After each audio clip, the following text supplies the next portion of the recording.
Na palavra de Deus está escrito: de graça recebeste, de graça dai. Ajude-nos a compartilhar o Evangelho. Dê o seu like, inscreva-se no nosso canal e ative o sininho. Obrigado. Mas há um Deus nos céus que revela os segredos. Ele revelou o que vai acontecer no fim dos dias.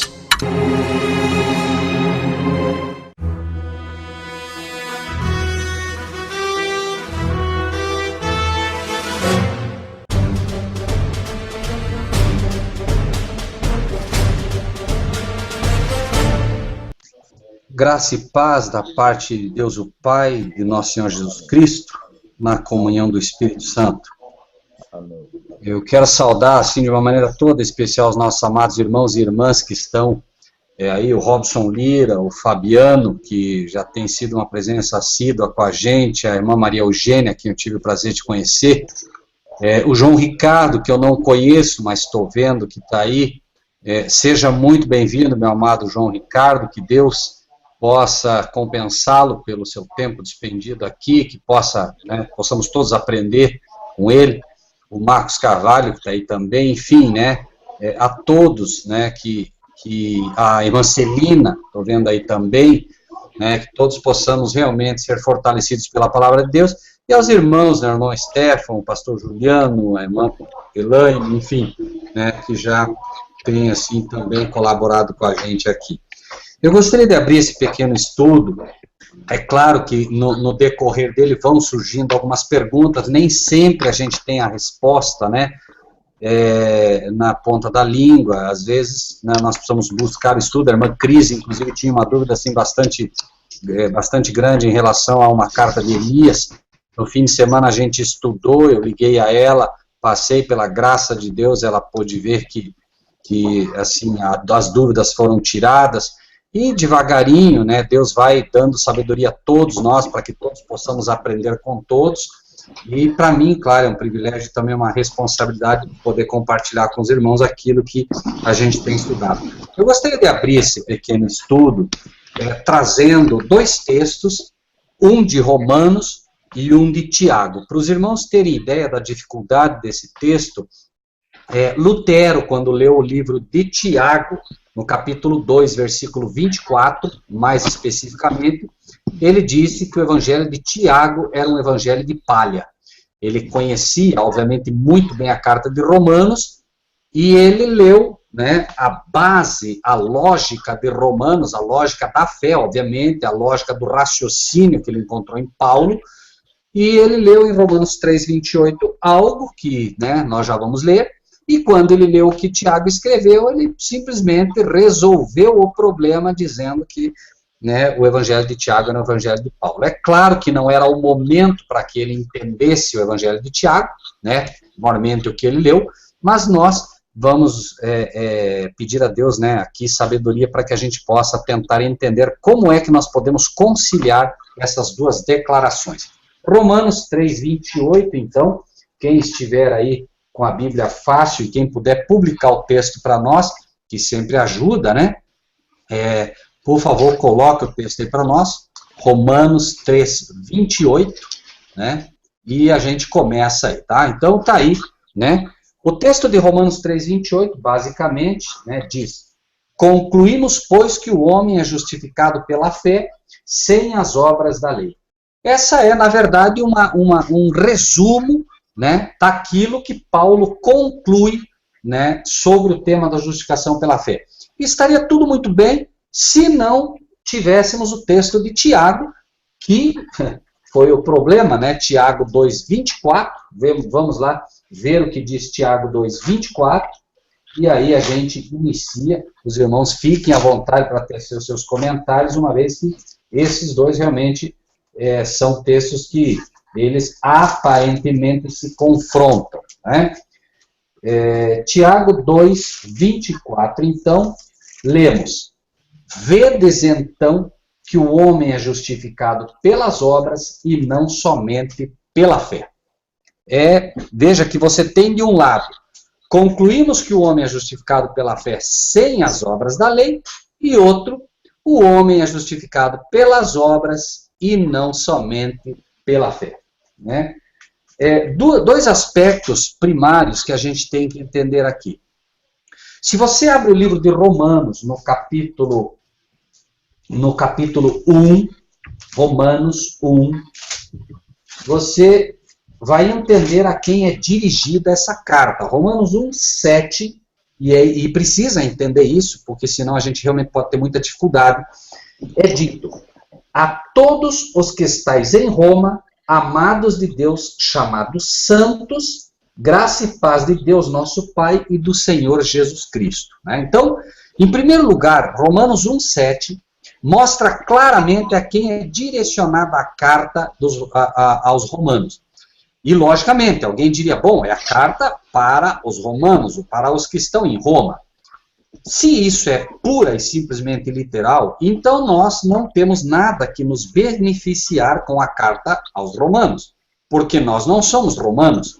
E também não estamos morando em Roma, ou seja, se nós tomarmos isso como literal.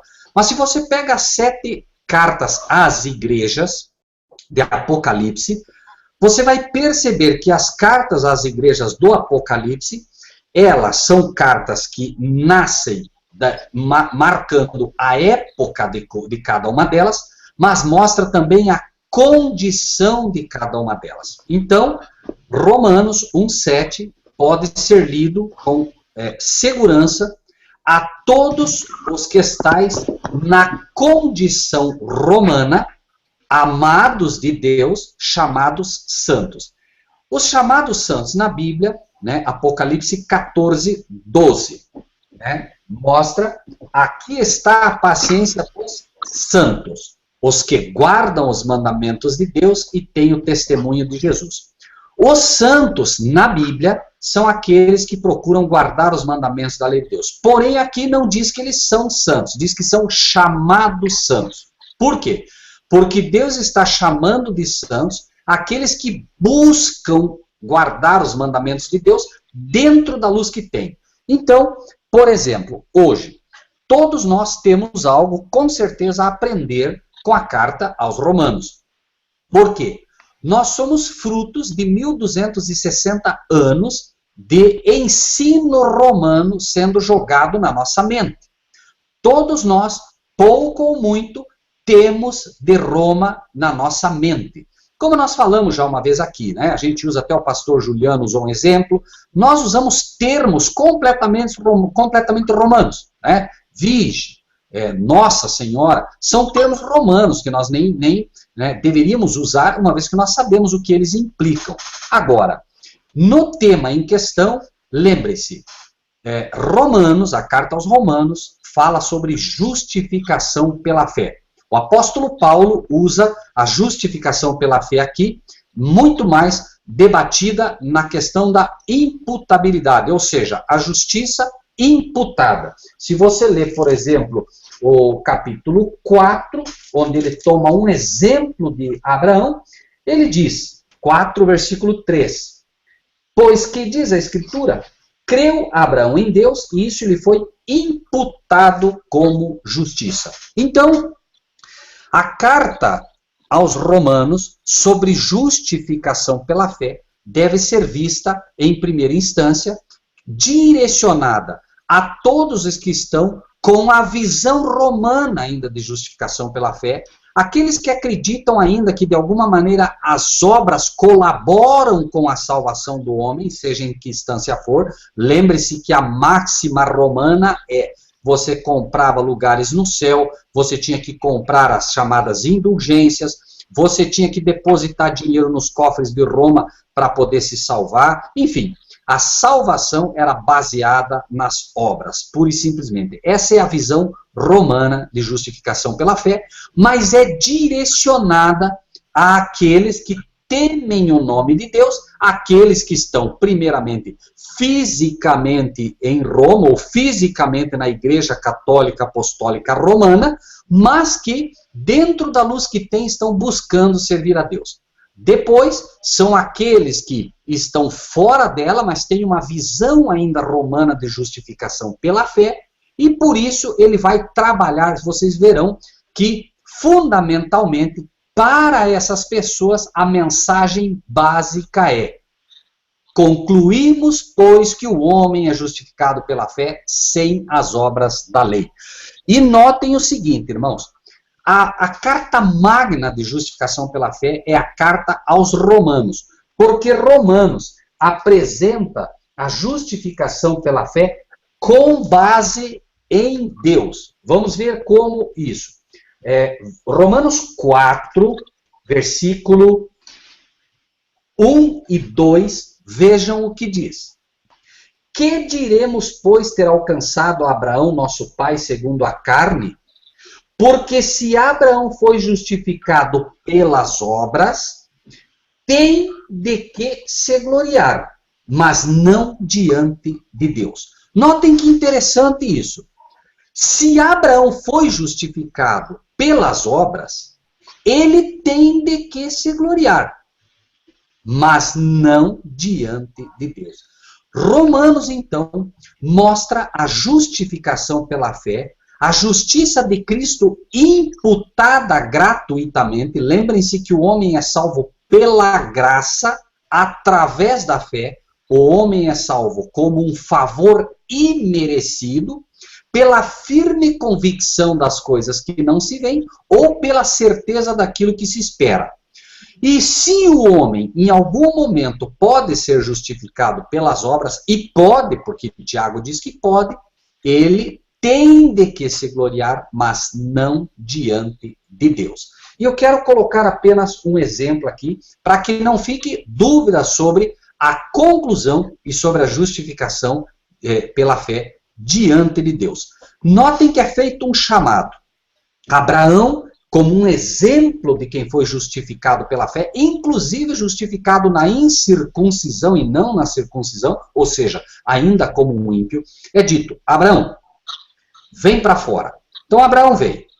Conta as estrelas. Imagine só. Abraão agora tendo que contar as estrelas. Obviamente que a lição que está sendo dita é: Abraão, tu não podes contar as estrelas. E aí é dito para Abraão, estou fazendo um pequeno resumo, obviamente, é dito para Abraão: Abraão, né, você vai ter um filho. Obviamente que esse filho era o filho da promessa, Isaac, mas é dito que ele teria um filho. Abraão, que já deveria ter entendido a primeira lição, porque a primeira lição é: conta as estrelas, se podes. Claro que você não pode. Né? Abraão não ia sair lá fora para contar as estrelas. Espera aí, meu senhor, que eu vou contar as estrelas. Deus estava mostrando para Abraão que era algo impossível. Né? E com relação à justificação pela fé, que futuramente seria ensinada, ou seja, estava se mostrando a impossibilidade do homem ser justificado diante de Deus por obras, por qualquer coisa que se pudesse fazer. Então a primeira lição era, né, quantas estrelas? Se posso. Não posso, senhor. Então tá bom. Entendeu? Entendi, senhor. Então tá bem. Agora é dito, você vai ter um filho. Ah, bom, filho eu posso. Não, você não pode, Abraão. Porque Abraão não poderia ter o filho que Deus queria que ele tivesse com a sua esposa legítima, Sara, porque Sara era estéril. Então, a lição agora é duplamente impossível, para que não fique nenhuma dúvida de como, né, a justificação tem que ser um dom de Deus, né, completamente pela livre graça de Deus. Justiça imputada sobre a quem não merece. E aí, infelizmente, Abraão passa o tempo, Abraão começa a duvidar, faz um filho em Agar. Esse filho não é reconhecido, tanto que depois Deus diz: Abraão, toma teu filho, teu único filho, como quem diz, né, Ismael não faz parte dessa promessa. Só que vejam o que acontece antes disso. Abraão faz um filho, não é esse filho, não é o filho da promessa. Então agora Deus espera o tempo passar, para que também agora Abraão tivesse, como diz a Bíblia, amortecido na carne, e agora era triplamente impossível que ele tivesse um filho. Triplamente impossível na lição de que, primeiro, não podia contar as estrelas. Segundo, Sara continuava estéril. Terceiro, agora ele próprio era um homem estéril, não tinha mais o vigor do homem. Então Deus estava mostrando também, na lição de justificação pela fé, que é triplamente impossível que o homem pudesse se justificar por ele. Essa lição é uma lição difícil de entrar na mente do católico, difícil de entrar na cabeça daqueles que estão contaminados pelo vinho de Roma, leia-se vinho de Babilônia também. Tanto é verdade que quando você convida um católico crasso, né, e nós temos irmãos na Itália, o irmão Rudi, inclusive, disse, Rogério, como é difícil aqui na Itália, você simplesmente não consegue, é uma mariolatria muito grande, e está impetrado no coração das pessoas aqui a ideia de que se deve fazer algo para se salvar. E pode ver que a resposta que você encontra sempre quando tenta levar um católico aos pés da cruz, não queremos julgá-los, por favor, irmãos, não é um julgamento a esses amados irmãos que estão buscando servir a Deus dentro da luz que tem, mas invariavelmente a visão católica dá uma resposta direta. Eu não mato, eu não roubo, eu sou bom, eu não faço mal para ninguém, ou seja, é como se dissesse, eu não preciso. Como se a justificação pela fé estivesse definida ou relacionada com o que eu faço ou deixo de fazer. A justificação pela fé, então, ela tem base no que Cristo fez na cruz do Calvário e não tem base no que eu faço. Agora, essa é a justificação pela fé, obviamente, enviada para aqueles que hão de herdar a salvação. Aqueles que estão em Roma, aqueles que estão no Egito e devem ser retirados de lá. Uma vez retirados de lá, vem a justificação pela fé relacionada em Gálatas. Coloquemos assim, isso pode se abrir num outro momento, com mais detalhes, se os irmãos quiserem. Nós temos a apresentação ou o ABC do Evangelho, que é Carta aos Romanos, derrubando a premissa católica das obras. Depois nós temos Gálatas, que é a mensagem de justificação pela fé para aqueles que um dia, tendo entendido a justificação pela fé, entenderam posteriormente a validade da lei e não conseguiram ter o equilíbrio para isso. Passa-se o tempo, os Gálatas defendiam ferrenhamente a circuncisão, ferrenhamente a lei, e acabaram perdendo de vista a justificação pela fé em Cristo Jesus. Deus, então, traz agora Gálatas como uma defesa do Evangelho. Os irmãos vão ver que Gálatas é muito parecido, mas muito parecido com Romanos, fora alguns pequenos detalhes que são apresentados no livro de Gálatas, mas sempre mostrando como se fosse, como a queda que se originou. Note que o livro de Gálatas, no capítulo 3, ele já trabalha de uma forma diferente. Veja, ele diz assim, ó insensatos Gálatas 3:1, ó insensatos Gálatas, quem vos fascinou para não obedecerdes à verdade? A vós, perante os olhos de quem Jesus Cristo foi já representado como crucificado. Note, romanos como éramos, entendemos a carta aos romanos agora, e agora nós entendemos o Cristo não ressuscitado, mas o Cristo crucificado, o Cristo que morreu por você, certo? E aí, a mensagem toda de Romanos tira do coração humano a sua glória de achar que pode fazer algo por si próprio, mostra que o sacrifício de Cristo é todo suficiente, você passa a ser visto agora como um cordeirinho do Senhor, mas quando você começa a entender posteriormente a validade da lei, é muito natural, e a gente vê isso muito no Adventista. Note que o Adventista, ele tem muito disso. Não, se você não guardar a lei, você vai para o inferno. Se você não guardar o sábado, você vai para o inferno. Não, se você come carne de porco, você se perde. É lei, lei, lei. Então a mensagem vem a esse grupo, né? Mostramos os adventistas como um exemplo, né? Se os irmãos estudarem a história, os irmãos vão ver que Deus em 1888 manda uma mensagem fortíssima para a igreja adventista. Quem conhece a história adventista há de concordar. E foi exatamente o livro de Gálatas, através de dois pregadores fantásticos, que eram Wagner e Jones. Alonso Jones e Elliot Wagner. Eles trouxeram exatamente o livro de Gálatas para a igreja e a igreja rejeitou. A igreja continua hoje presa, né, da lei, né, nesse problema que ela não conseguiu se desvencilhar.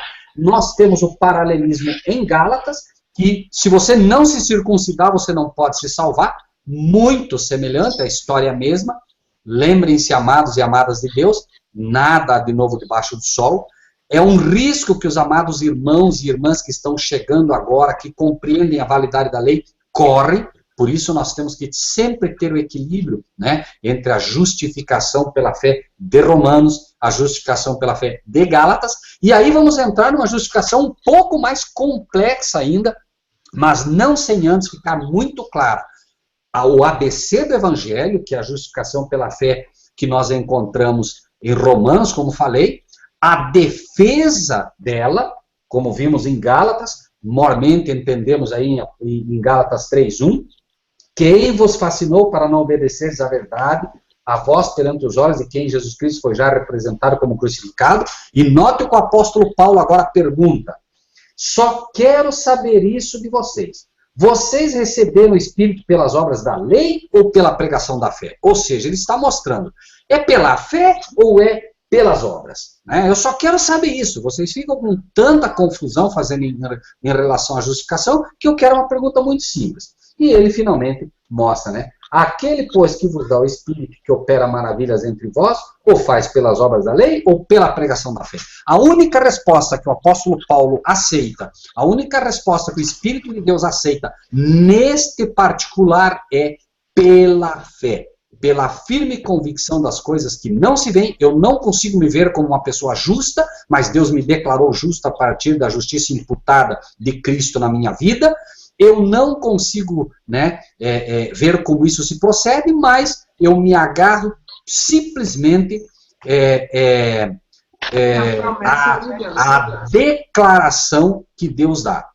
Agora, tendo isso em mente, vamos então para Tiago. Notem, Romanos, conclusão, concluímos, pois, que o homem é justificado pela fé sem as obras da lei, e mais, justificado diante de Deus. Note que é dito, se Abraão, né, pode se gloriar pelas obras, não diante de Deus. Então, a justificação pela fé de Romanos é a justificação que se encontra diante de Deus. Vamos agora, então, para Tiago, rapidamente, Tiago 2:24, e vamos ver duas questões interessantes. Tiago 2:24. Vedes então que o homem é justificado pelas obras e não somente pela fé.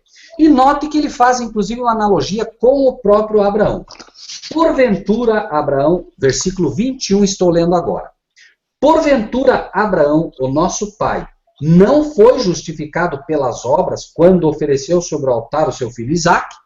Bem vês que a fé cooperou com as suas obras e que pelas obras a fé foi aperfeiçoada. E cumpriu-se a escritura que diz, e creu Abraão em Deus e foi-lhe isso imputado como justiça e foi chamado o amigo de Deus. Vedes então que o homem é justificado pelas obras e não somente pela fé. Agora, duas palavrinhas colocadas uma palavrinha colocada em duas frases específicas que eu quero que os irmãos prestem bastante atenção. Primeiro, Tiago 2:22. Bem vês. Anotem essa palavrinha, irmãos. Vês. E depois o 24. Vedes. Romanos é uma conclusão. Concluímos que o homem é justificado pela fé diante de Deus. Me permitam colocar aqui para que não fique dúvidas. E o homem é justificado. Notem, irmãos. Deus conhece o coração, mas o homem vê a aparência. Aqui, note. Porventura Abraão, nosso pai, não foi justificado pelas obras quando ofereceu sobre o altar o seu filho Isaque?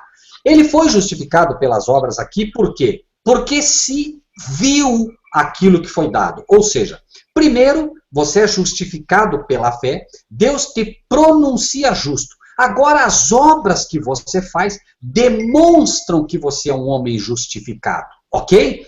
Você, por exemplo, sai na rua. Imagine que é um dia de sábado. Está passando uma pessoa com uma Bíblia debaixo do braço. Você vê e diz, lá vai um cristão. Agora, logo depois, uma outra pessoa passa atrás dele, sem a Bíblia debaixo do braço. Essa pessoa que está atrás pode ser um cristão melhor do que aquele primeiro que você vê. Só que você não consegue ver que esse segundo é um cristão porque ele está sem a Bíblia. Então, note, Deus justifica o homem porque Deus conhece o coração. Mas o homem só pode ser justificado. Veja que Tiago não é a justificação diante de Deus, é a justificação diante dos homens, é o que você vê, embora Deus declare, note que fantástico.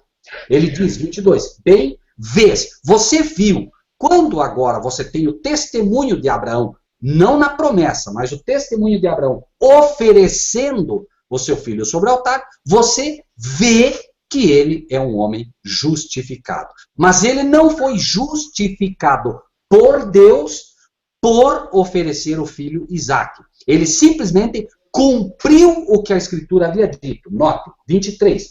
Cumpriu-se a Escritura que diz, creu Abraão em Deus e foi isso imputado como justiça e foi chamado amigo de Deus.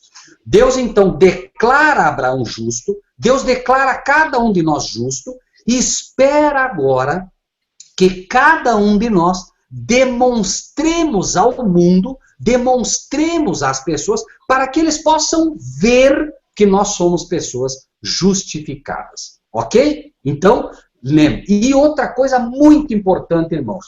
Por que que Tiago é difícil? Não foi entendido por Lutero. E por que nós precisamos entender? E por que, repito, Tiago tem essa questão complexa. Por favor, irmão, eu até pediria se algum irmão pode ler para nós em voz alta, para não ficar repetitivo só a minha voz, Tiago 1:1, para ver a quem é endereçada a carta, a justificação pela fé de Tiago, e a ver se os irmãos conseguem me ajudar para identificar que grupo é esse. Vamos lá. Irmão Marcílio, pode ser, ou a irmã, alguém da sala? Tiago 1:1. Vejam, Romanos é endereçado aos que estão na condição romana de justificação pela fé. E agora vamos ver a quem é destinado a carta de Tiago. Veja aí, o irmão Marcílio colocou aí o texto. Tiago, como é que ele se identifica, amados? Servo. Onde achamos esse termo? Primeiro achamos esse termo lá em Apocalipse. Revelação de Jesus Cristo, a qual Deus lhe deu para mostrar aos seus servos as coisas que brevemente devem acontecer, e pelo seu anjo as enviou, né? Que as notificou a João, seu servo de novo. Quem são essas 12 tribos?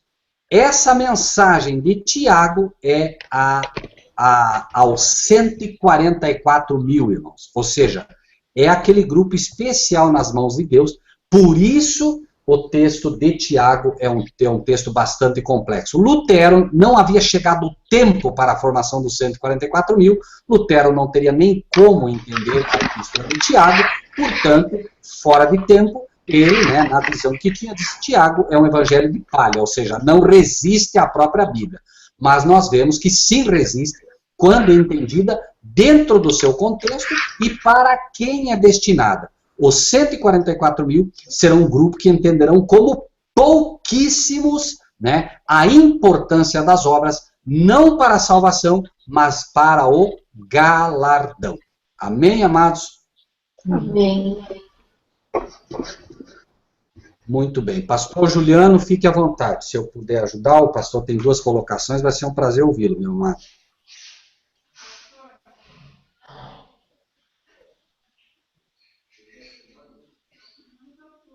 Pastor Juliano, está me ouvindo? Irmão Rogério, desculpa. Eu fui ali.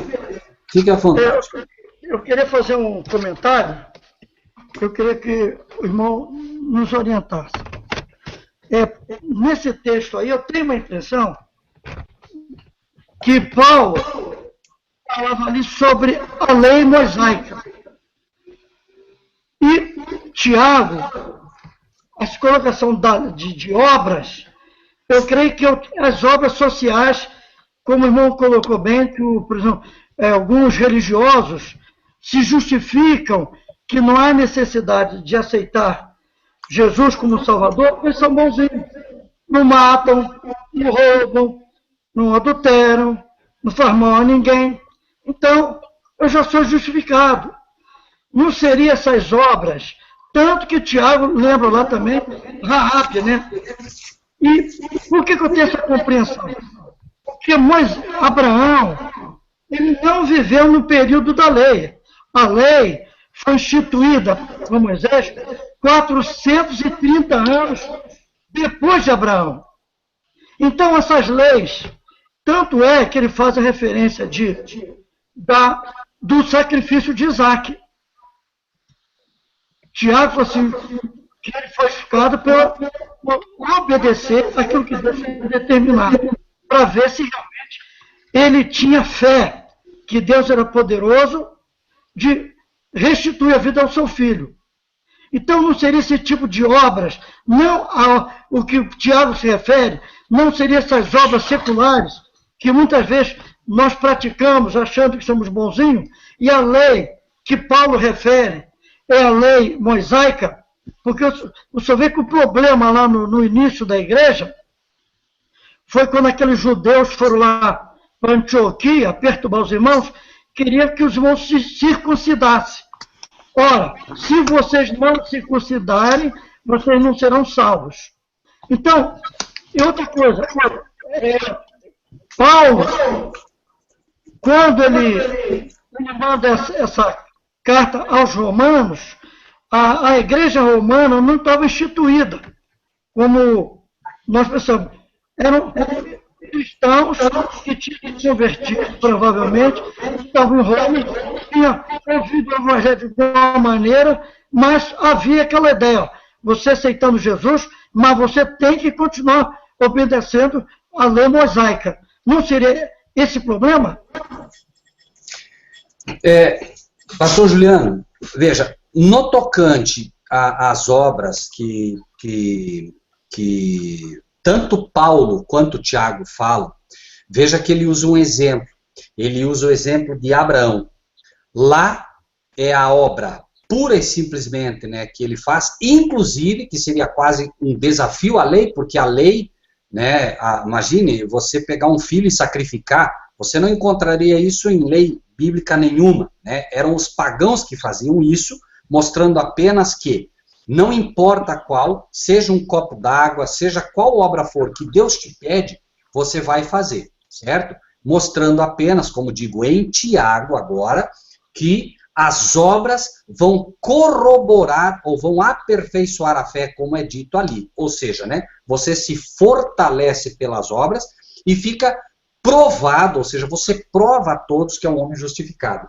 No tocante a Romanos, tá, que ele usa o mesmo exemplo de Abraão, note o que diz, por exemplo, Romanos 23 e 24.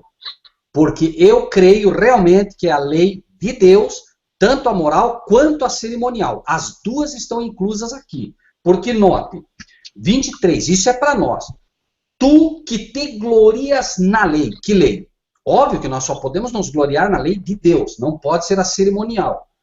Tu que te glorias na lei, desonras a Deus pela transgressão da lei, porque como está escrito, o nome de Deus é blasfemado entre os gentios por causa de vós. E note que ele usa um exemplo, um pouquinho antes, 21 e 22. Tu, pois, que ensinas a outro, não te ensinas a ti mesmo? Tu que pregas que não se deve furtar, furtas. Onde está isso? Está na lei dos 10 mandamentos. Então, aqui eu acredito realmente que estão as duas, tanto que ele usa, como disse o pastor, aí sim, ele usa a circuncisão, que era a lei cerimonial, mas usa também o exemplo da lei moral, da lei dos 10 mandamentos, extraindo exatamente um mandamento da lei desses mandamentos, que era para que não houvesse dúvida de que as duas estão. E quando vamos para Gálatas, se complica mais ainda, porque em Gálatas nós vemos, por exemplo, né, que ele diz o seguinte, Gálatas 3, que digo, defendo, é a defesa da fé, ele diz assim, Gálatas 3, 10, Todos aqueles, pois, que são das obras da lei estão debaixo da maldição ou condenação, porque escrito está, maldito todo aquele que não permanecer em todas as coisas que estão escritas no livro da lei para cumpri-las. Algumas versões, né, dizem para cumpri-las, outras dizem para fazê-las, né? E o 24, de maneira que a lei nos serviu de aio para nos conduzir a Cristo, para que pela fé fôssemos justificados. Quando nós vemos, por exemplo, toda a questão envolvida, tanto em Romanos quanto Gálatas, nós vemos que as duas leis estão, penso eu, sem sombra de dúvida, colocadas ali. Tá? Obviamente, a circuncisão como exemplo da lei cerimonial e o não furtar, e em Gálatas vamos ver, inclusive, a questão da condenação da lei, e o aio, porque a lei ainda serve de aio, o apóstolo Paulo diz, né, eu não conheceria a cobiça se a lei não me dissesse, ele vai fortalecer a ideia da lei dos 10 mandamentos de novo, né? Então, penso realmente que as duas estão aí. Bem lembrado, pastor Juliano, mas acredito realmente que as duas estão aí sim. O texto de Romanos, ele é direcionado ao católico que entende que se salva pelas obras. E o risco agora do evangélico, de um modo geral, é exatamente esse. Por isso vem a carta a Tiago. Me permita ler mais um pedacinho de Tiago para ver como, até para fortalecer o que o irmão acaba de dizer. Né? Aqui. Capítulo 2 de Tiago, versículo 18. Mas dirá alguém, esse é o evangélico, pastor Juliano, de um modo geral, por favor, o evangélico que não entendeu ainda a validade da lei. Mas dirá alguém, ou seja, ele vai chegar para o pastor Juliano, que guarda a lei, e ele vai dizer assim, ó, tu tens a fé, eu tenho as obras, mostra-me a tua fé sem as tuas obras, e eu te mostrarei a minha fé pelas minhas obras. Ou seja, ele vai chegar para você e vai dizer assim, não, eu tenho fé, você quer ter obras, né? Que é o que ele diz, não, eu estou na graça, vocês estão na lei, não é? E aí ele diz, não, então, mostra-me a tua fé sem obras, e eu te mostrarei a minha fé pelas obras. É exatamente o que o pastor Juliano falou. O que não se pode é engessar a Bíblia. A Bíblia não tem uma aplicação única, ela tem aplicações erradas, mas ela não tem aplicações únicas. Veja que essa obra que é colocada aqui, nem se pode dizer de Abraão que era uma obra boa. Você imagine só que fé que Abraão teve para crer, em primeiro lugar, que era Deus mandando sacrificar o filho, porque isso era o que os pagãos faziam. Mas ele conhecia o Deus que amava e ele não questionou. Então, a fé dele, ou seja, por essa obra, ele mostrou realmente que ele era um homem que, justificado já, um homem que tinha no coração o amor a Deus e que não duvidaria de nada que Deus lhe pedisse. Então, está absolutamente correto, os assuntos se completam, não há confronto em relação a isso, e amém que se tenha esse entendimento, né? O que não pode acontecer é a gente imaginar, né, em primeiro lugar, fazer como fez Lutero. Não, Tiago está errado. E segundo, não entender em que aspecto a justiça aqui, da justificação aqui de Tiago é colocada. Primeiro, justificação de Tiago não é diante dos homens, não é diante de Deus, é diante dos homens. Né? Então, você mostra, o homem vê a tua obra e diz, não, realmente, esse homem é justificado. E Deus, obviamente, né, cumpre o que ele diz. Ele disse, esse homem é justo. Quando vem a obra, se cumpriu o que Deus disse quando imputou sobre você a justiça. Eu não sei se há mais alguma pergunta nesse particular. Existe uma pergunta aqui do irmão Robson Lira. Se tiver bem aos irmãos, eu entraria nela. E tem uma pergunta também aqui do irmão sobre os selos. Me permita, sobre os selos, irmãos, nós vamos longe. Se o irmão me permitir, o irmão Mike aí, Mike, nós teremos que fazer um estudo sobre os selos, irmão. A gente não vai conseguir aqui falar sobre selo, até porque são 7 selos. Nós teríamos que entrar nos períodos dos selos e teríamos que falar também dos acontecimentos que envolvem cada selo. É um estudo bastante demorado, viu? Então, eu nem preferiria nem entrar agora nisso, irmãos, porque eu mesmo teria que dar uma revisada nos estudos para poder trazer à mente, inclusive, todos os textos e tal, e não acabar colocando, assim, alguma informação aqui que escapasse, que não ficasse bem posicionada. Eu não gostaria de correr esse risco. Já Apocalipse 17 é bem mais tranquilo, né?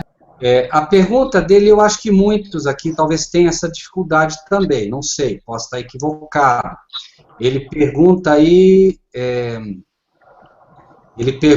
por que base bíblica alguns teólogos e pastores que Jerusalém é a prostituta de Apocalipse 17, né? Na verdade, eles não usam Apocalipse 17 porque não há base bíblica para isso, tá? Eles usam, na verdade, alguns textos isolados, como, por exemplo, Apocalipse 11:8. E aí eles acabam trazendo, né, por exemplo, eles usam Apocalipse 11:8, que diz: jazerão seus corpos mortos na praça da grande cidade, que espiritualmente se chama Sodoma e Egito, onde o nosso Senhor também foi crucificado. Então, obviamente, quem crucificou o Senhor Jesus, nós sabemos, foram os fariseus e os saduceus, ou seja, o Sinédrio, que era a igreja de Jerusalém na época, né? E usa-se esse texto, obviamente, e quando se usa esse texto, transfere-se isso para a Babilônia. Embora haja uma aplicação inicial para Jerusalém, não assim exatamente para Apocalipse 17. Não vamos falar de Apocalipse 17 hoje, mas vamos apenas, rapidamente, até para que o irmão Robson Lira se fortaleça nisso. Veja, Apocalipse 17:1.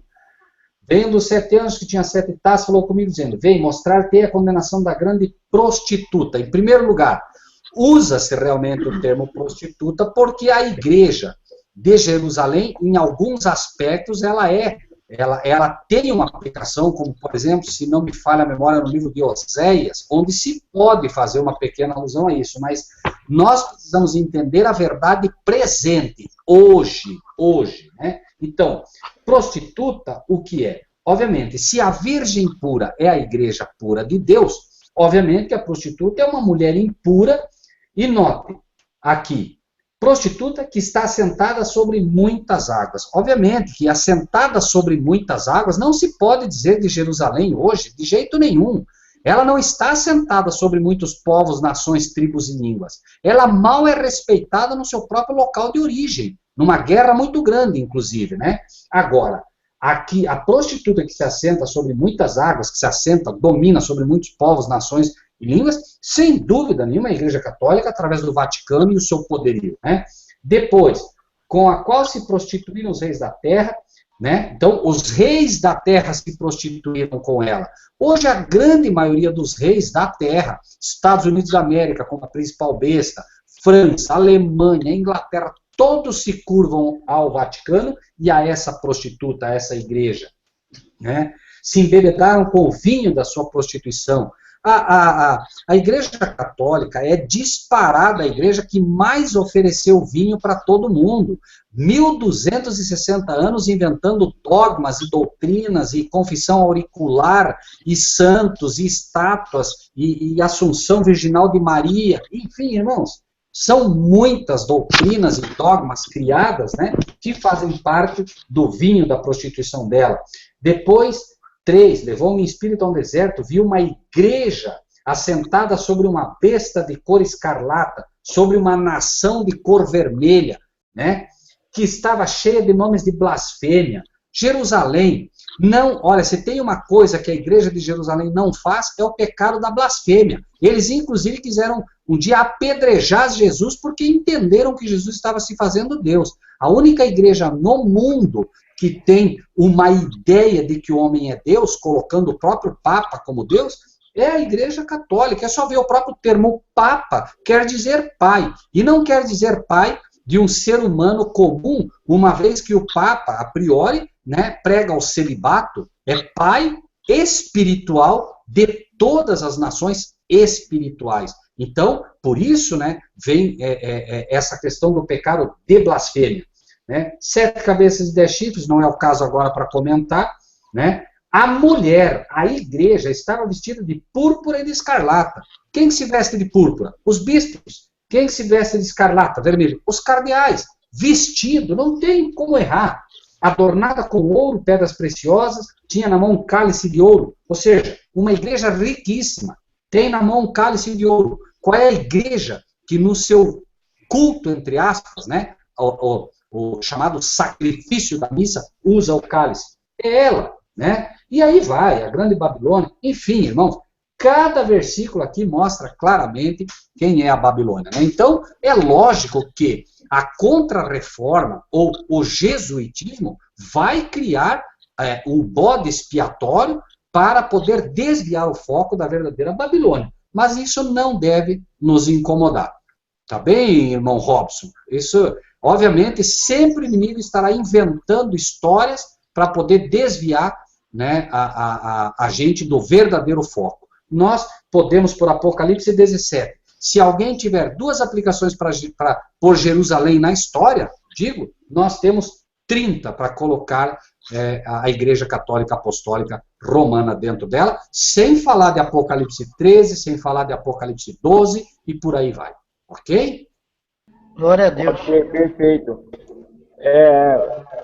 Será que nós temos mais alguma questão? Algum irmão quer fazer mais alguma colocação? Abrir esse tempo agora que a gente tem mais uns 20 minutos, 30 minutos para perguntas. O irmão Stefano, Marcílio, se me permite, eu vi aí que o irmão Stefano colocou alguma coisa de Mateus, né? Mateus 25, 31 a 36. O julgamento pelas obras. Está em Mateus 25. Irmãos, aqui Bom, eu espero que o irmão Robson tenha realmente, enfim, entendido, né? Não sei se ficou assim à vontade, mas Mateus 25 aqui, rapidamente, né? Existe duas aplicações aqui também, tá? Veja, começando no 31. Quando o Filho do Homem vier em sua glória, tá? Então está colocando no futuro, mas existem, repito, duas aplicações aqui, uma vez que nós temos duas espécies de julgamento. Nós temos o julgamento dos mortos, como vimos em Apocalipse, e temos depois o julgamento dos vivos, tá? Então apenas para...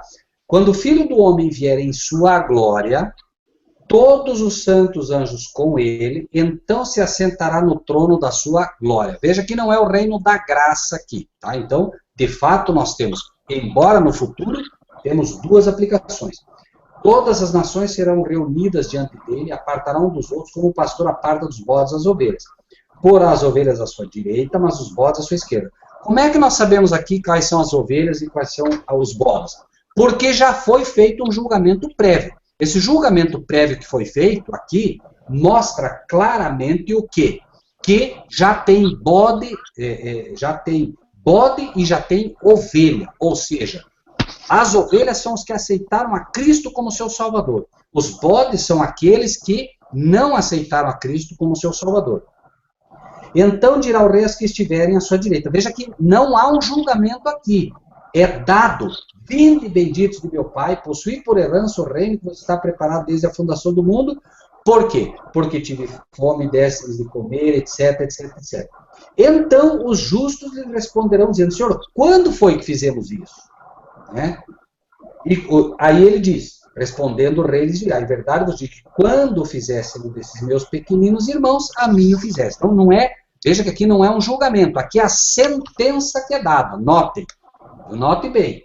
Então dirá também aos que estiverem à sua esquerda, ou seja, o julgamento já foi feito, aqui ele vai dar a sentença, repito, apartai-vos de mim, malditos, para o fogo eterno, preparado para o diabo e seus anjos, porque tive fome, não me deste comer, tive sede, não me deste beber, sendo estrangeiro, não me recolheste, estando nu, não me vestiste, estando enfermo na prisão, não me visitaste. Então eles também lhe responderão dizendo, Senhor, quando te vimos com fome, etc., então ele lhes responderá dizendo, em verdade vos digo que quando a um desses pequeninos ou não o fizestes a mim. E irão esses para o tormento eterno. Esse tormento eterno já explicamos, mas os justos para a vida eterna. Aqui não é um julgamento. Aqui é a sentença que é dada, irmãos, tá? Já ocorreu o julgamento, tá? Ok? Já é condenação, meu gente. Exatamente, é a sentença já. O julgamento já ocorreu.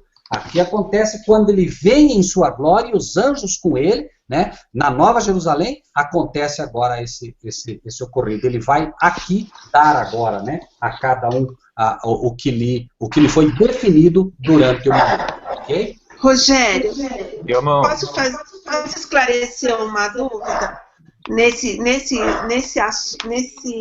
Precisamente nesse assunto? Se eu puder ajudar, claro. Porque lá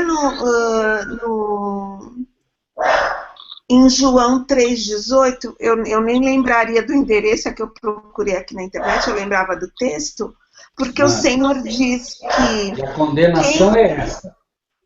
Quem nele crê não será julgado, e quem não crê já está julgado.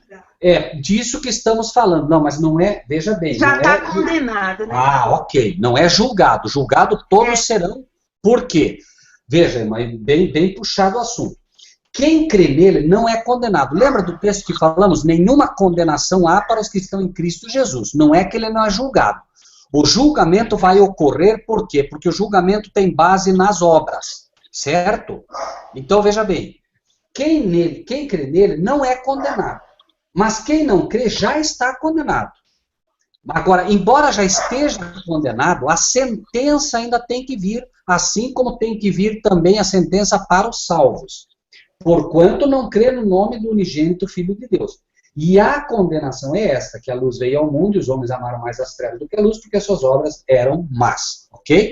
Então, veja, né? Eles não aceitaram, as obras eram más, Cristo poderia ter lhes perdoado, não aceitaram a Cristo, a condenação se mantém sobre eles. Então, já estão condenados. Agora aparece diante de Cristo as ovelhas, que são os que aceitaram a Cristo, que creram nele, por isso não tem condenação sobre eles. E tem os inimigos que não creram em Cristo, portanto, não colocaram os pecados sobre Cristo, por isso já estão condenados. Agora, embora já condenados, eles devem receber ainda a sentença, ok? É disso que trata Mateus, tá bem?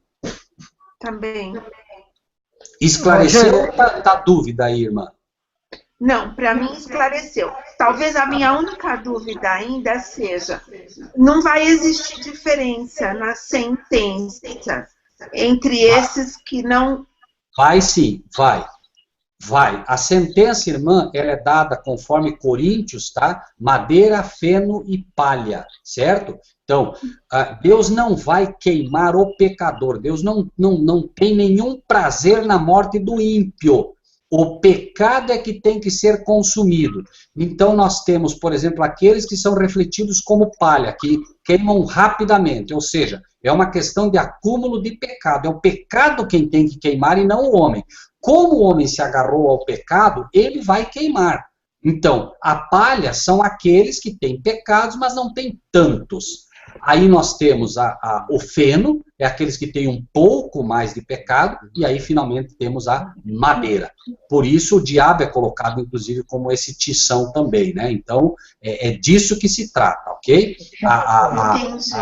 É a justiça de Deus que faz com que, obviamente, cada um pague segundo as suas obras. Entendi perfeitamente. Obrigada, Rogério. Lembre que nós temos 3 classes de perdidos, madeira, feno e palha, e 3 classes de salvos, né? Ouro, prata e pedras preciosas. Né? Amém. Muito bem. Irmãos, tem um texto que eu gostaria de trazer também, se está bem aos irmãos, que está em Romanos 14, 2. Vamos ver o que os irmãos acham desse texto. Romanos 14, 2. Porque esse texto ataca-se... Normalmente, eu estou tentando trazer textos, né, pelos quais somos atacados para que a gente possa se fortalecer, né? Isso, o irmão Stefan já colocou ali, ó. Porque um crê que de tudo se pode comer e o outro que é fraco come legumes, né? Imediatamente o que vem, né? Aí, ó, tá vendo? Vocês que fazem dieta, que acham, né, que tem que comer legumes, vocês são tudo fraco. Eu sou forte, eu como carne, eu como isso, eu como aquilo, eu como aquele outro, né? Agora, vejam, por isso, né, irmãos, esse se torna um texto relativamente difícil, porque, vejam, vamos pegar agora o que está em Daniel. Lá no livro de Daniel, capítulo 1, que o irmão disse, né? Diz assim, versículo 8. Daniel assentou no seu coração não se contaminar com a porção do manjar do rei, nem com o vinho que ele bebia, portanto pediu ao chefe dos eunucos que lhe concedesse não se contaminar. Então primeiro ele diz, olha, eu não quero me contaminar com a comida do rei. Mas o versículo 12 e 13 mostra que ele resolveu comer. Experimenta, peço-te os teus servos 10 dias, fazendo que se nos deem legumes a comer e água a beber. Então se veja diante de ti a nossa aparência e a aparência dos jovens que comem a porção do manjar do rei, conforme vives, te hajas com os seus servos. Então, em primeiro lugar, ele prefere não se contaminar e esclarece ainda dizendo que queria comer legumes. Será que ele ficou fraco? Será que ele era um homem considerado fraco nessa decisão? Se vamos para o livro de Gênesis também, né, vamos ver Gênesis, o que é dito. Gênesis 1, 29 e 30, é dito, disse Deus, eis que vos tenho dado toda a erva que dá semente, que está sobre a face de toda a terra, e toda árvore em que há fruto de árvore que dá semente, ser-vos-ão para mantimento. Que curioso. De novo aqui, a questão é o vegetal, né? E a todo animal da terra, toda ave dos céus, etc, etc, etc, lhe será também por mantimento. Então, veja, Deus estabelece que a dieta do homem inicial, original, era com base, né, em vegetais. Aí, claro, existem grupos que se dividem na questão de folha larga, folha estreita, raiz. Então, eu não vou entrar nesse assunto aqui, não é nem o caso, mas fato é que, até porque, claro, não havia nem morte, como é que se poderia comer carne, né? Mas a questão é que se estabelece, Deus estabelece para a saúde do homem, e obviamente Deus não queria que o homem fosse fraco, estabelece o alimento vegetal, o vegetarianismo. Depois, nós vemos Paulo agora falando, né, dizendo aí que essa questão aí do fraco e do forte. Agora,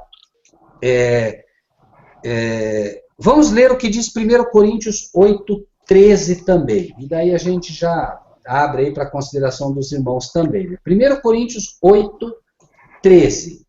Né? Aqui vem a seguinte questão. Pelo que, se, né, a maioria das versões diz, se a carne escandalizar a meu irmão, nunca mais comerei carne para que meu irmão não se escandalize. Então, o apóstolo Paulo, inclusive, diz, né,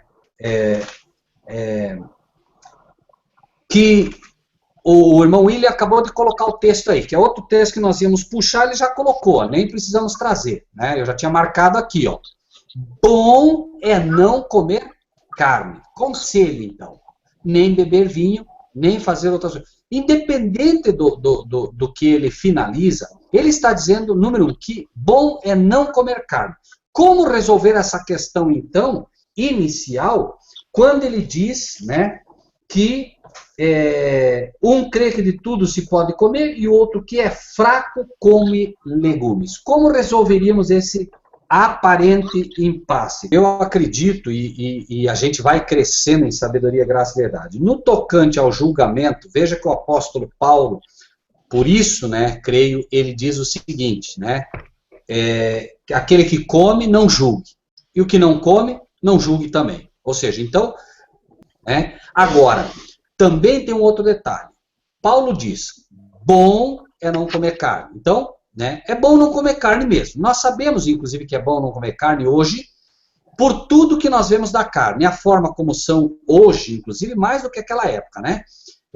A forma como são esses animaizinhos coitados, maltratados hoje, né? Hoje é um fato que a ciência já comprova que eles liberam muita toxina pouco antes de morrer, porque eu, inclusive, conheci bem o frigorífico da Frimeza, é uma coisa absurda que esses animaizinhos sofrem. Às vezes eles viajam um dia em condições assim extremamente precárias, o animal sabe que vai morrer, quando ele entra no matadouro, que ele começa a receber uma descarga de às vezes até 220 watts para que ele ande, né?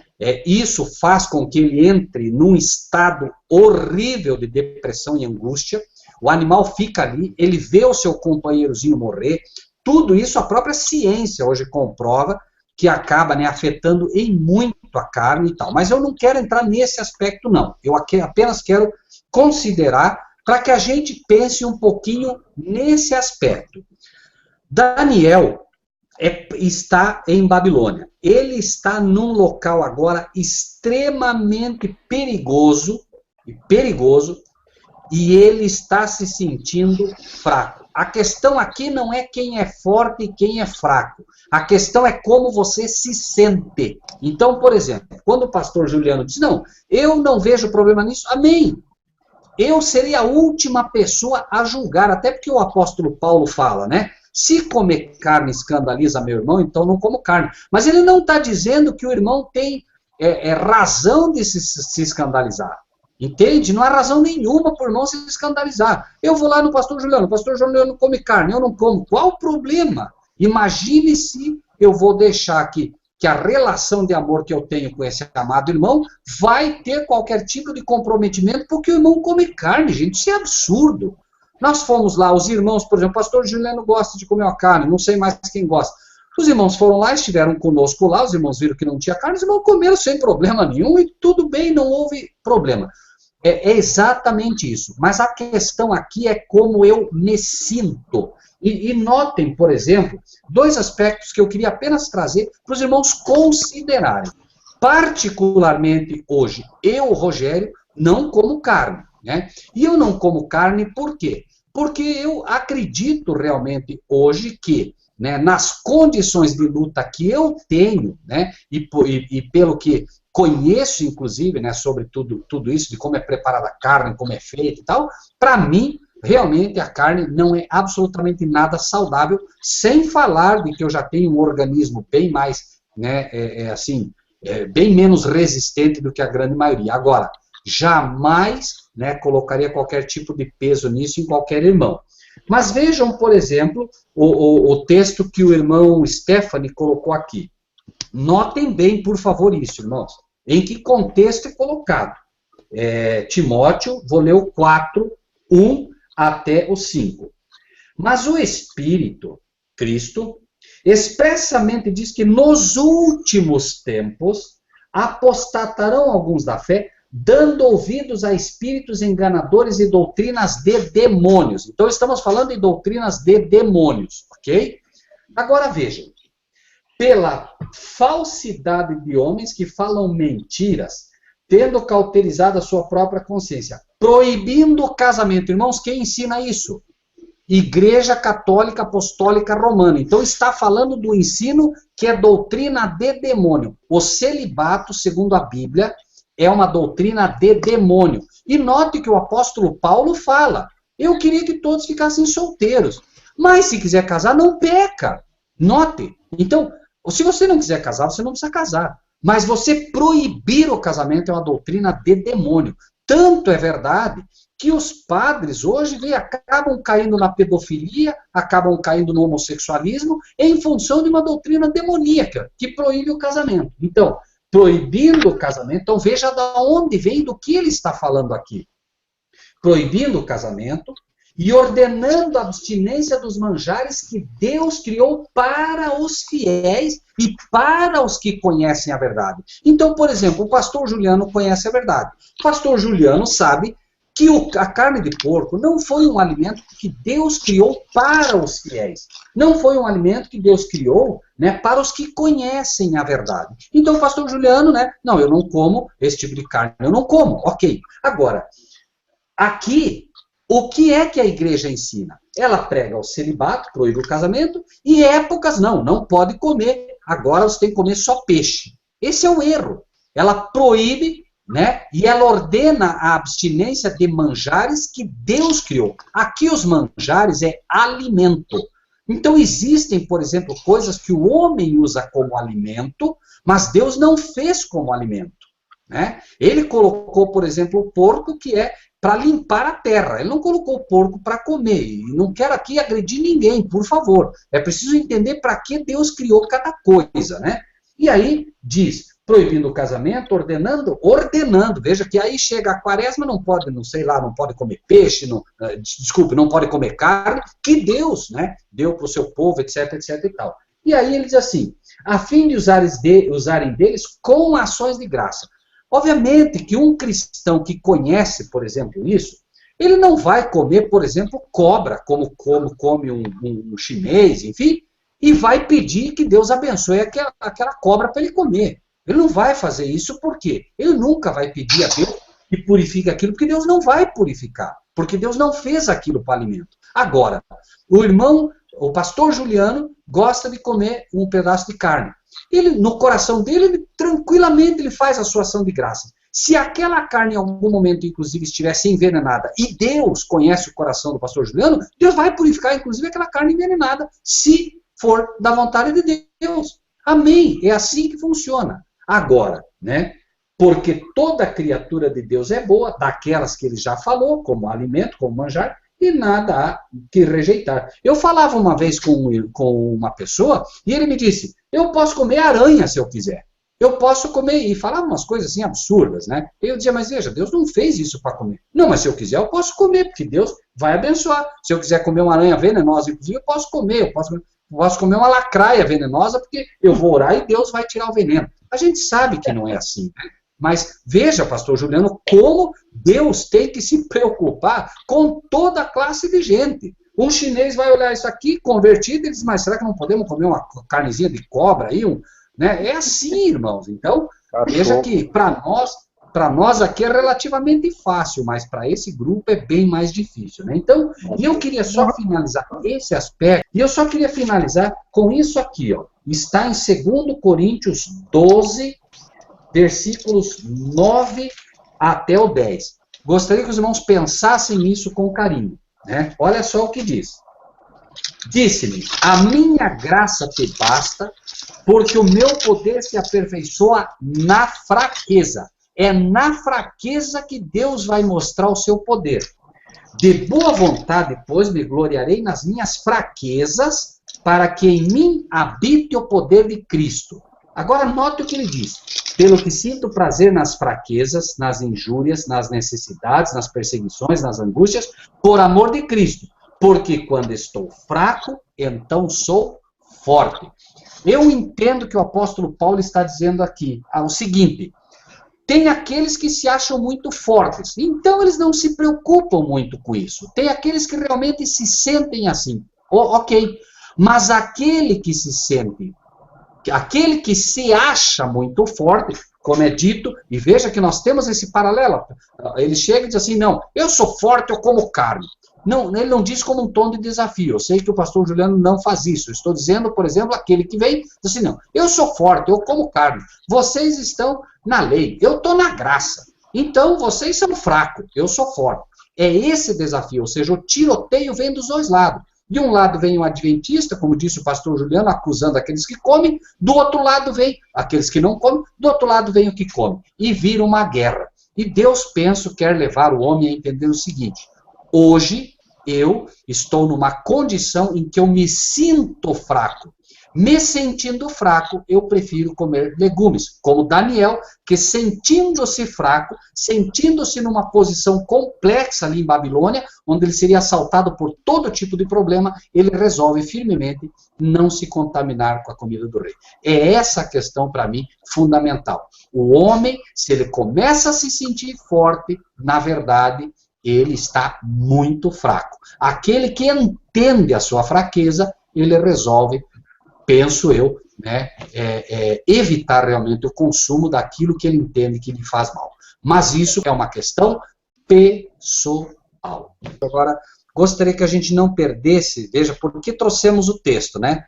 Porque eu entendo realmente que esse texto, né, que diz quando sou fraco, aí é que sou forte, resolve toda a questão. Ou seja, aqueles que hoje, né, eles realmente sabem que nós, porque vejam, o povo de Deus, quando estava muito próximo da Canaã, foi que Deus lhes deu o maná, ou seja, lhes deu uma dieta alimentar.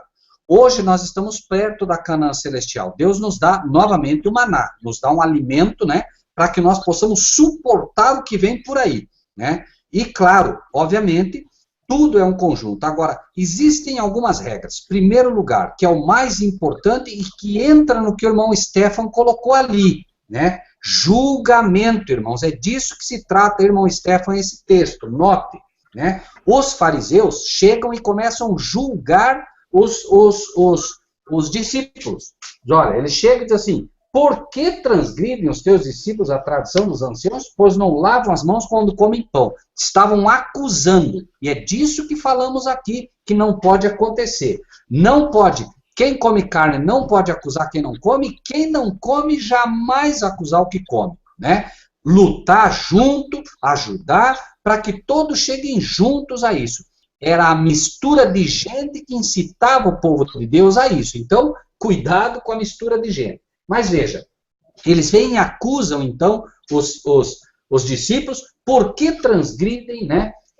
Veja, por que transgridem os teus discípulos a tradição dos anciãos? E aí começam, e Jesus diz assim, olha, entendam uma coisa, resumindo a história. O que contamina o homem não é o que entra na boca, mas o que sai da boca. Isso é o que contamina o homem. Mas, por favor, irmãos, notem o que eles iam comer ali, né? Não lavam as mãos quando comem pão. Não tinha ali nenhum tipo de alimento que não fosse o alimento aprovado. Era uma casa de judeus. Então não se pode dizer ali, não, tá vendo? Pode comer qualquer coisa. Por favor, cuidado, irmãos. Vejam o contexto que está inserido. Aí ele vem e diz assim, né? Sabes que os fariseus, ouvindo essas palavras, se escandalizaram. Por que se escandalizaram? Claro, porque eles queriam criar armadilha. Então Jesus disse, né, olha, o que é? Ele já diz, tá vendo? Jesus disse que pode comer cobra, pode comer lagarto, porque eles queriam acusar. Por isso eles se escandalizaram. No entanto, note, por exemplo, daí o que vem depois. Daí Pedro, tomando a palavra, disse, explica-nos essa parábola. Jesus diz, nem vocês entenderam o que eu quis dizer? Ele está dizendo isso para nós. Vocês não entenderam o que eu quis dizer? Ainda vocês não compreendem que tudo que entra pela boca desce para o ventre e é lançado fora? Mas o que sai da boca procede do coração, e isso contamina o homem. O que contamina o homem é o que sai do coração em termos de acusação. Quando você fala acusando o teu irmão, seja por que razão for, que era o que os fariseus estavam fazendo. Daí ele diz, porque do coração procedem os maus pensamentos, mortes, adultérios, prostituição, furtos, falsos testemunhos, que é o que estava ali, blasfêmias. São essas coisas que contaminam o homem. Mas comer sem lavar as mãos, isso não contamina o homem. Ele deixou bem claro agora do que ele estava falando. Não é porque você não lavou a mão que você vai se contaminar por isso. Não, não é esse o ponto. O ponto é o que é mais importante. Se você tiver que comer, se você tiver que lavar as mãos e acusar o teu irmão, então não lave a mão, mas não condene. Ou seja, se você tiver que escolher. O ideal é que você lave as mãos, mas não condene ninguém. Note que os discípulos, que os fariseus, não puderam dizer para Jesus, por que transgride tu a tradição dos anciãos? Pois não lava a mão. Porque Jesus lavava as mãos. Ok, irmãos? Amém. Amém. O irmão Rogério, você tem alguma colocação? Não, eu só quero realmente agradecer a todos os amados irmãos e irmãs que tiveram a paciência de ouvir, né, todo esse tempo, que Deus lhes abençoe grandemente, né, e que nós possamos realmente ser fortalecidos, entendendo sempre, amados irmãos, que esses hangouts, né, e toda essa informação que Deus nos dá, Ele nos dá porque quer realmente preparar um povo para estar em pé quando Cristo vier buscar aqueles que lhe pertencem, né. Esses são estudos que procuram preparar os 144 mil. Isso é um privilégio único, né? Então, realmente, quero agradecer a todos pela paciência, que Deus lhes abençoe grandemente com isso tudo. Amém. Amém. Vamos orar? Amém. Eu vou orar, Marcelo. Amém. Santo Deus, bondoso Pai, Amém. mais uma vez nós somos gratos a Ti pela Tua graça e a Tua misericórdia demonstrada a cada um de nós, através do ensino da Tua palavra. Muito obrigado, Deus, pela vida do irmão Rogério, que se debruça sobre a Tua palavra para transmitir a cada um de nós as verdades eternas que não só transmite vida eterna, mas também nos dá uma questão de vivermos melhor nesse mundo que estamos aqui vivendo um para com os outros. Obrigado também pela vida do William, que veio enriquecer a nossa reunião, esse culto de adoração a Ti. Muito obrigado, Deus, pela alegria de rever, de ouvir a sua voz. Está com muita saudade dele. Muito obrigado mesmo. Abençoe a sua esposa Bela, abençoe o seu trabalho. Também o seu papai, o Deus, sofreu um acidente, que ele esteja recuperado já, para a alegria da sua família e de todos nós também. Obrigado pela vida dos nossos irmãozinhos queridos, que estão sempre conosco, participando, perguntando, dando soluções, escrevendo texto, enfim, tudo aquilo que é feito neste hangout. Seja para a glória do teu nome e para o crescimento da tua igreja aqui nesse mundo. Pai querido, continue a usar esses irmãos para a edificação do teu povo aqui na terra. Nos fortaleça e nos dá unidade, amor no nosso coração, simplicidade. Como disse o irmão Rogério, que nós procuremos estar na posição de fracos, para que nós possamos ser fortes na tua presença. Instrua-nos, especialmente a mim. Eu sou muito cabeça dura, então eu preciso, o Senhor quebranta mais meu coração, me instrua cada vez mais, me dê cada dia mais humildade, sabedoria, coloca mais amor no meu coração para que eu possa amar o meu próximo sem distinção, seja ele quem for, que classe for. Então, Deus, me instrua, eu preciso muito das tuas misericórdias.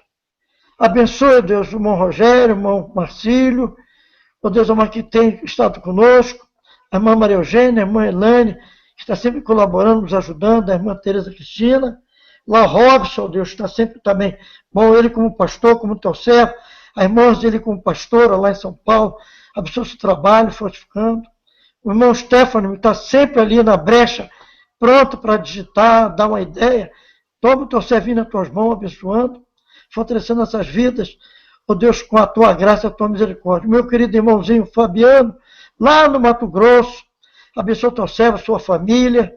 O irmão João Ricardo, que nós entrou hoje, muito obrigado. O nosso querido irmão Marcos, de Carvalho, lá em Botafogo, no Rio de Janeiro. A Tereza Cristina, lá nos Estados Unidos e Virgínia, está nas tuas mãos, seu filho, a sua netinha, que está fazendo 6 meses, a Juliana, filha da irmã Elane. Enfim, esse povo todo, que está sempre conosco, que nos ajudando. A irmã Joana, essa querida irmã, tão amada, Deus.